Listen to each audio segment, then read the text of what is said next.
Pero Tita Rica, taon-taon naman po kasi kami pumupunta doon nila Gemma Lu.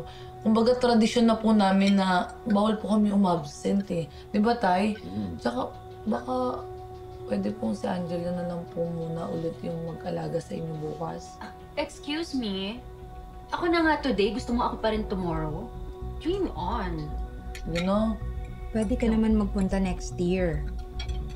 Hindi ko kasi talaga kaya na mag-isa dito na walang katulong. Next year. And Angela has already made plans for tomorrow.